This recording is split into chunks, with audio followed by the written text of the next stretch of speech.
Assalamualaikum warahmatullahi wabarakatuh. Selamat datang bapak-bapak dan ibu-ibu di channel Gemar Berlatih. Pada kesempatan kali ini saya akan jelaskan macam-macam pecahan.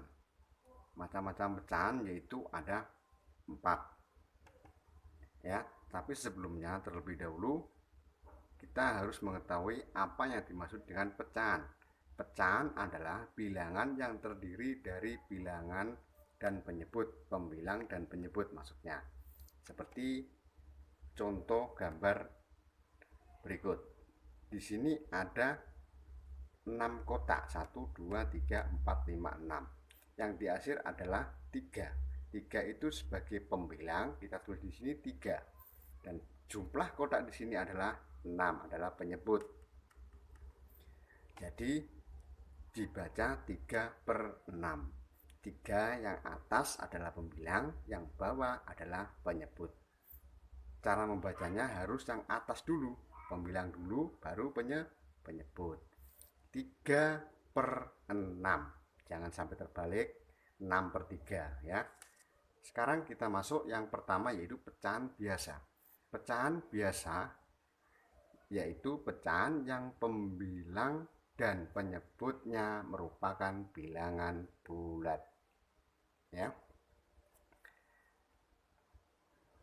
Contohnya yaitu adalah tadi 3/6.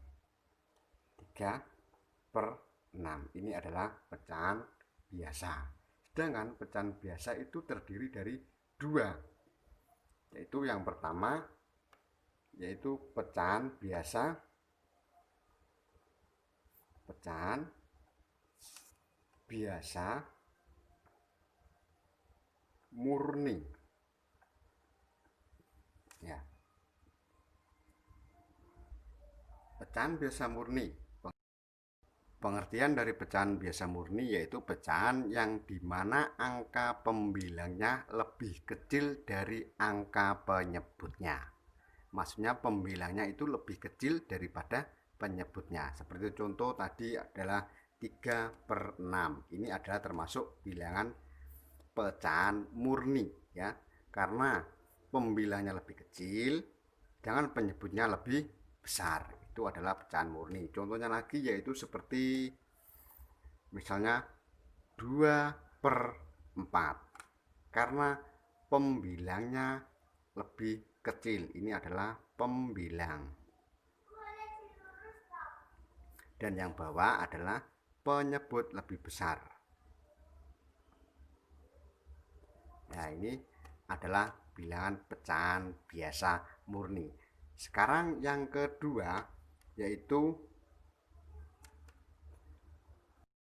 adalah pecahan tidak murni.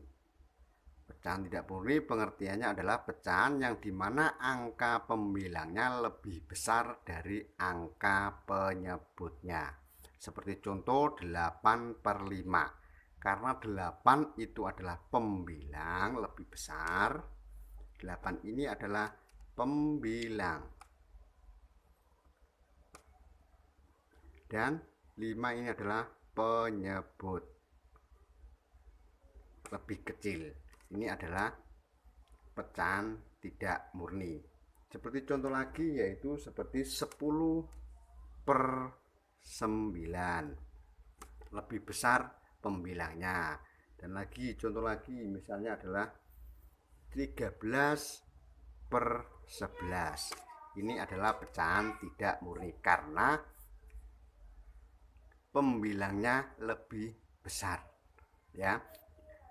Ini bisa diubah menjadi pecahan campuran ya. Misalnya kita buat contoh 13/11 diubah menjadi pecahan campuran, ini bisa kita tulis di sini ya, 13/11. Caranya bagaimana? Yaitu 13 dibagi 11 ya. 13 dibagi 11 mendapatkan berapa? Mendapatkan 1. Lebihnya berapa? Lebihnya adalah 2. Penyebutnya tetap 11. Ini adalah cara merubahnya menjadi pecahan campuran. Sekarang Yang kedua yaitu pecahan campuran. Pengertian dari pecahan campuran yaitu pecahan yang terdiri atas bilangan bulat dan pecahan biasa. Ada dua bilangan, yaitu bilangan bulat dan bilangan pecahan. Bilangan bulatnya itu yang mana? Yaitu 2. 2 ini adalah bilangan bulat.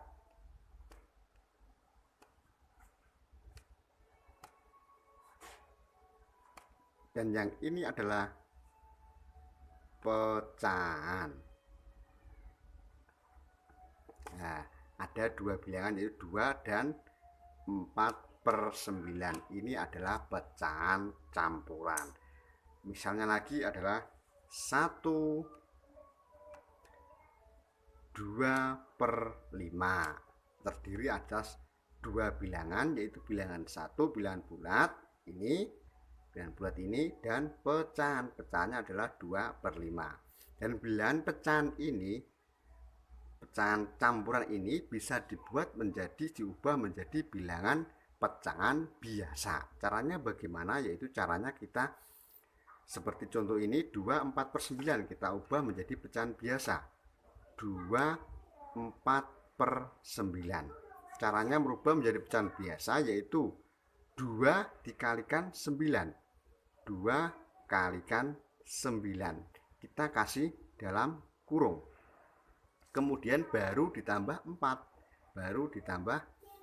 Kenapa kita dikasih kurung? Karena dalam ilmu matematika yang di dalam kurung harus dihitung terlebih dahulu ya.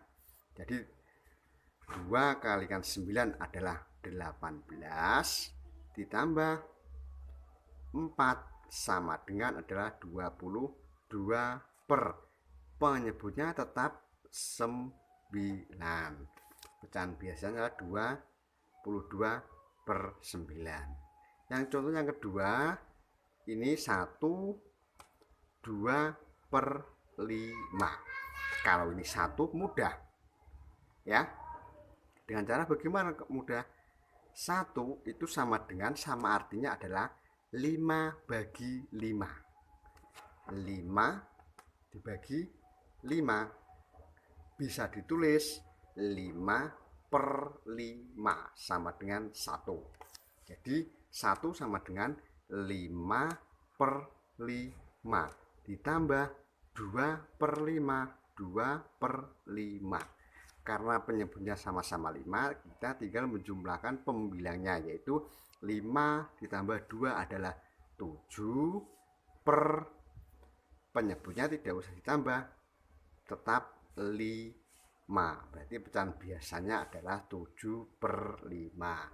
Sekarang kita masuk ke pecahan yang ketiga yaitu pecahan desimal. Pecahan yang mempunyai penyebut khusus yaitu 10, 100, 1000 dan seterusnya. Seperti contoh adalah 0,7. Kalau ada komanya berarti itu adalah pecahan desimal. Nah, kenapa itu kok disebut dengan penyebut khusus? 10, 100, 1000. Nah, seperti ini adalah 0,7. Ini dirubah menjadi pecahan biasa per 10.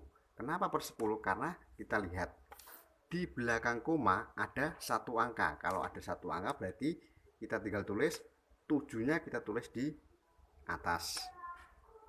Dan belakang koma ada satu angka. Kalau satu angka adalah per 10. Jadi 7/10. Sudah jelas? Contoh yang kedua lagi misalnya 0,25. Ini adalah pecahan desimal. Dirubah menjadi pecahan biasa. Ya, caranya mudah. Di belakang koma ada, hitung ada berapa angka? Ada 1, 2.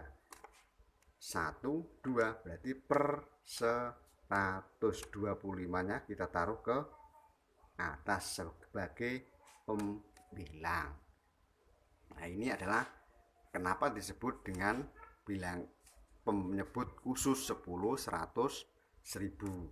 Ini 0,7 sama dengan 7 per 10 ya. 0,25 sama dengan 25 per 100. Misalnya per 1000 bagaimana? Yaitu misalnya 0,225. Di belakang koma ada 3 angka, 1, 2, 3. Kita buat saja, yang nolnya 3 adalah 1000.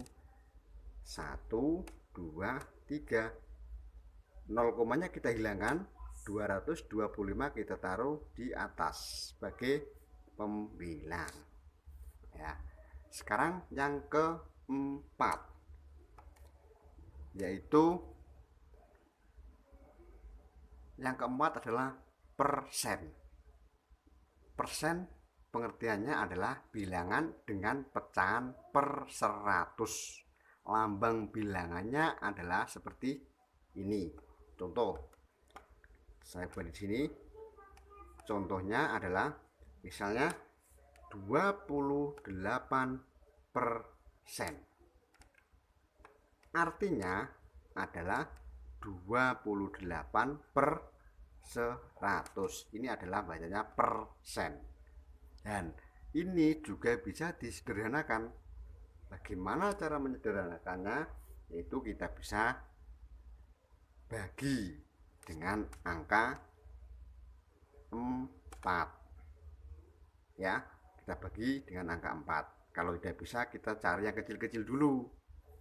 Misalnya kita bagi dengan angka 2. 100-nya juga sama, kita bagi dengan angka 2.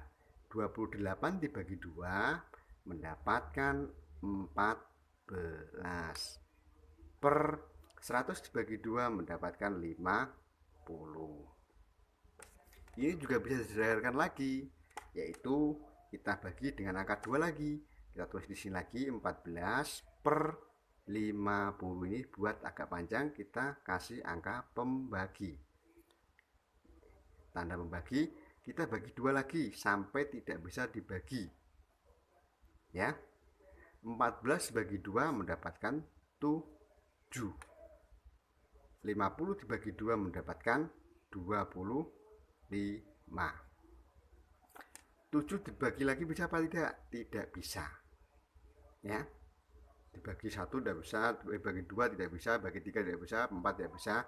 Nah, akhirnya hasil akhirnya adalah 7 per 25. Ini adalah pecahan biasa. Kalau ini adalah persen. Persen diubah menjadi pecahan biasa ya. Semoga video ini bermanfaat. Jangan lupa like, share, and subscribe, dan aktifkan juga tombol lonceng untuk mengikuti materi selanjutnya. Terima kasih. Wassalamualaikum warahmatullahi wabarakatuh.